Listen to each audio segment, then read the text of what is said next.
Fan TV. AJ here with Tanner, and we I think considering the run of play, we got a pretty good result there on the road, especially against consistent pressure. What did you think of the game?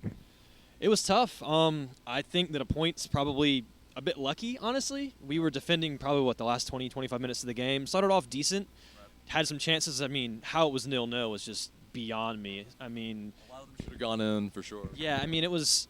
I think that Atlanta had most of the weight of clear-cut chances in the first half. Yeah. That one miss that Gressel had off that Robles miss kick. Yeah. Fajalba came close a couple times. Right.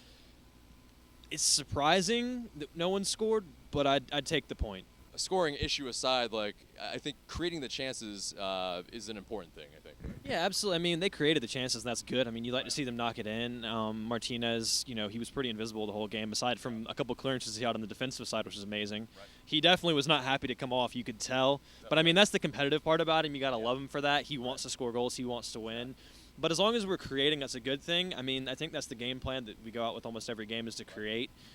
But I thought that defensively, even though we got a bit loose in our, positioning at the end, to hold out for a 0-0 there was really impressive, considering how we've not been great defensively in a lot of times this year. And to be able to, pack it in at the end and defend like that and dig a result out, that's important, especially going into postseason play where you might have to pack it in and get a 0-0 on the road, because if we get it back to Mercedes-Benz, we're going to score goals. So to have that kind of form, I guess it's a positive, definitely take away from the match.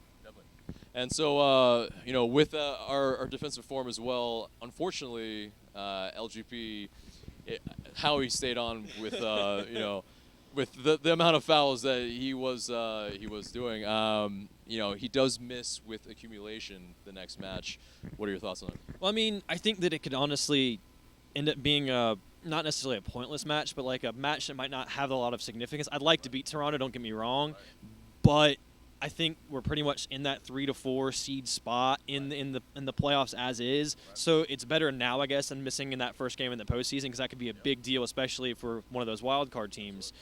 But how he escaped a booking for so long is beyond me. I mean, I thought he could have gotten a straight red in the first half on that foul on Bradley Wright Phillips. I mean, that could have been a penalty 6 inches forward. How the ref didn't even give him a yellow was shocking, not to mention that he wasn't even carded. Yeah. I mean, whew, I guess it kind of speaks to the consistency of officials you're going to have with MLS, though. I mean, because Assad got a booking there where it was just like, I didn't really feel like it was a lot of anything. But, I mean, that's something that you get with Perez, though, is he likes to get stuck in on guys. But how he managed to wait till the 94th to pick up that card. It's frustrating that he got the card, but, I mean, 94th minute, it's... But at the same time, when you go up against players like Javinko next week, he's probably going to get a booking at some point against tricky players like that. So I'd rather him miss this game than miss the postseason, but it's still frustrating that would happen. But, I mean, he deserved to get booked at some point with how he was going in on those guys. Definitely. Yeah, so it's probably a blessing in disguise for sure.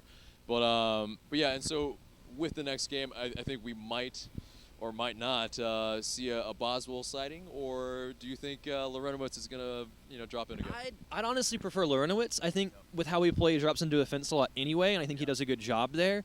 Honestly, I wouldn't mind seeing Krat slot into midfield. He's a bit more of a natural central midfielder, and he might not be the quickest, but he's technically all right. I mean, he can make a pass. Hopefully, Miggy's back, so we could have a lot more of the speed going forward. You could also see, it wouldn't shock me if he wanted to be really aggressive and he dropped Gressel in there. If he dropped Lorenowitz in and put Gressel on that spot and had him going forward and had Carmona kind of do the dropping part. Yeah. But, I mean, we'll see. I think he'll stick with Lorenowitz, though, if I had to take my gut feelings, because the consistency and he's always in the side. And Boswell, bless him, he hasn't really had too many minutes. And to put him on against the highest scoring and best team in the league, I don't think you want to drop 2 games in a row at Mercedes-Benz like that.